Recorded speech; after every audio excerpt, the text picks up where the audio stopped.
दोस्तों सूडान में युद्ध हो रहा है, यानी सूडान में युद्ध हो रहा है, जिसमें सूडान में लगभग 400 से अधिक लोग मारे गए हैं। यानी सूडान में लगभग 400 से अधिक लोग मारे गए हैं, 3,500 से लोग 3,500 से अधिक लोग जो है घायल हो चुके हैं।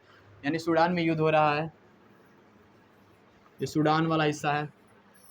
और सूडान में युद्ध हो रहा है, जिसमें जो लगभग 400 से अधिक लोग मारे गए हैं, लगभग 3,500 लोग घायल हो चुके हैं। यानी 3,500 लोग जो है घायल हो चुके हैं। इसमें भारत के भी जो है लोग हैं, भारत के द्वारा जो है इनको निकालने का प्रयास किया जा रहा है, यानी काफ़ी हद तक जो है इनको निकालने का प्रयास किया जा रहा है। लेकिन अगर सूडान में युद्ध होता है तो इसको जो है पूरे अफ्रीका में इसका प्रभाव पड़ेगा, क्योंकि पूरे अफ्रीका जो है इससे जुड़ा हुआ है। इसलिए जो है पूरे अफ्रीका में जो है इसका प्रभाव पड़ेगा। जब पूरे अफ्रीका में प्रभाव पड़ेगा तो जो अनफॉर्चुनेटली ये पूरी दुनिया में इसका प्रभाव पड़ेगा ही।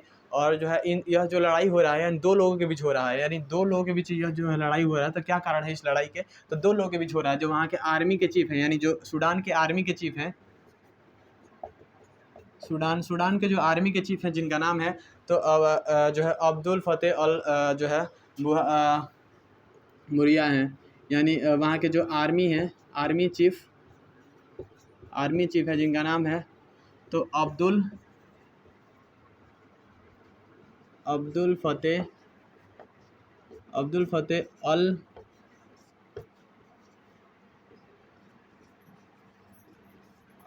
अल बरिया जो है वहाँ के आर्मी के चीफ है। इनके बीच और जो वहाँ के पैरामिलिट्री फोर्सेस, यानी पैरामिलिट्री फोर्सेस आरएसएफ के जो अध्यक्ष हैं, यानी पैरामिलिट्री फोर्स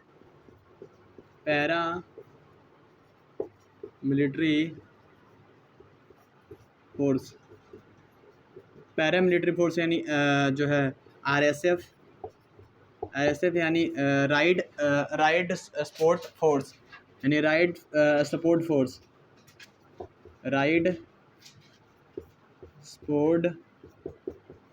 फोर्स, इसके जो चीफ है, यानी जो पैरामिलिट्री फोर्सेस के जो एक संगठन जिसका नाम है आरएसएफ, यानी राइड सपोर्ट फोर्स के जो अध्यक्ष जो चीफ है, जिनका नाम है तो मोहम्मद जो है दुगालो, मोहम्मद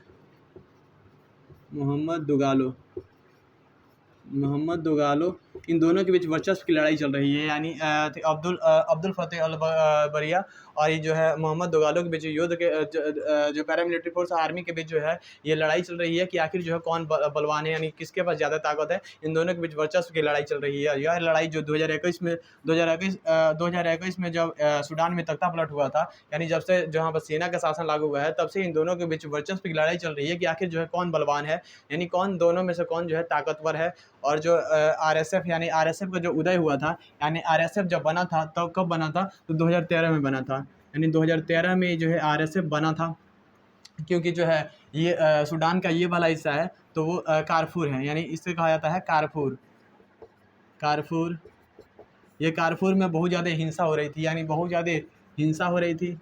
तो इस हिंसा को रोकने के लिए सूडान की सरकार ने आरएसएफ को कहा, यानी राइड सपोर्ट फोर्स को कहा कि देखिए आप जो है इस अहिंसा को शांत करिए। तो आरएसएफ ने जो है अहिंसा को वहाँ पर शांत कर दिया, यानी जो अहिंसा हो रही थी, अहिंसा नहीं बल्कि हिंसा हो रही थी, उसे शांत कर दिया। उसके बाद से जो है आरएसएफ धीरे धीरे और ज़्यादा पॉपुलर होने लगा था, यानी बहुत ज़्यादा आगे बढ़ने लगा था। उसके बाद से जो मिलिट्री का स्ट्रेंथ था वो धीरे धीरे नीचे गिर रहा था, यानी जो मिलिट्री आर्मी का जो स्ट्रेंथ था वहाँ पर नीचे गिरने लगा और आरएसएफ का जो स्ट्रेंथ है वो ऊपर उठने लगा है। इसलिए इन दोनों के बीच जो है वर्चस्व की लड़ाई चल रही है कि आखिर जो है कौन ताकतवर है। तो इन दोनों के बीच वर्चस्व की लड़ाई चल रही है और इसका जो है इसका प्रभाव पूरी दुनिया पर कैसे देखने को मिलेगा? तो पूरी दुनिया का इसका प्रभाव देखने को मिलेगा। तो इसे हम देख लेते हैं कि आखिर जो है पूरी दुनिया पर इसका जो है प्रभाव कैसे देखने को मिलेगा।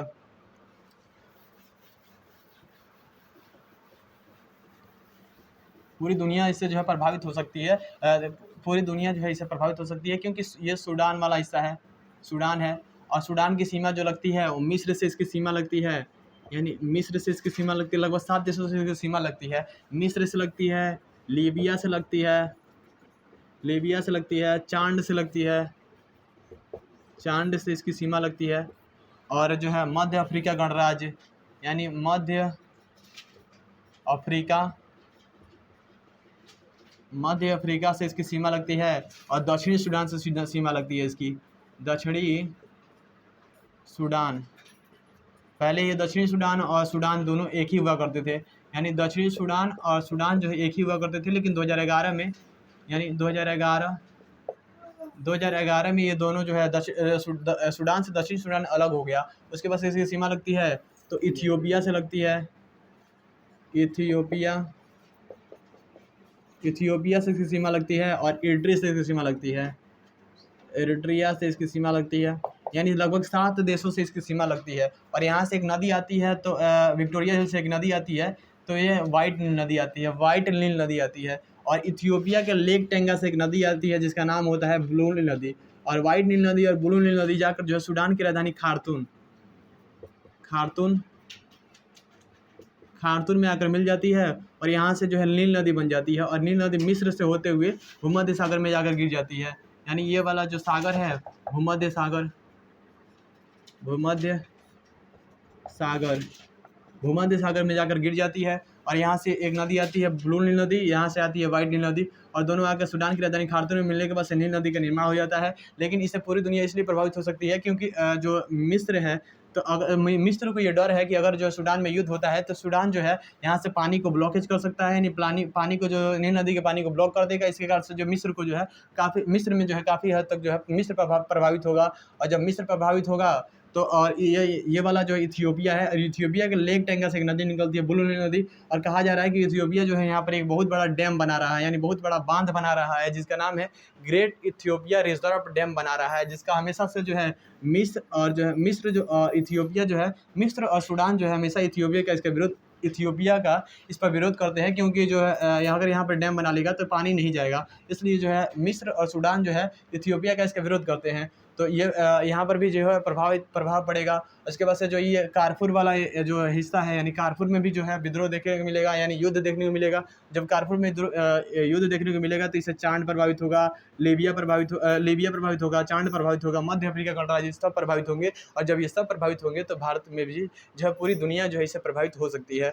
और भारत हमेशा से जो है भारत जो है लगातार जो है वहाँ के जो आर्मी के चीफ है और एसटीएफ के चीफ, जो पैरामिलिट्री के चीफ हैं, उनके साथ जो है हमेशा संपर्क बनाए रखा है कि कोई दिक्कत ना हो। भारत के जो सिटीजन जो वहाँ पर हैं उनके साथ जो कोई भी दिक्कत ना हो, उनके साथ जो कोई भी प्रॉब्लम ना हो, इसलिए भारत लगातार जो है पैरामिलिट्री फोर्सेस और उनके जो आर्मी के चीफ हैं उनके ऊपर जो है नज़र बनाए रखे हैं।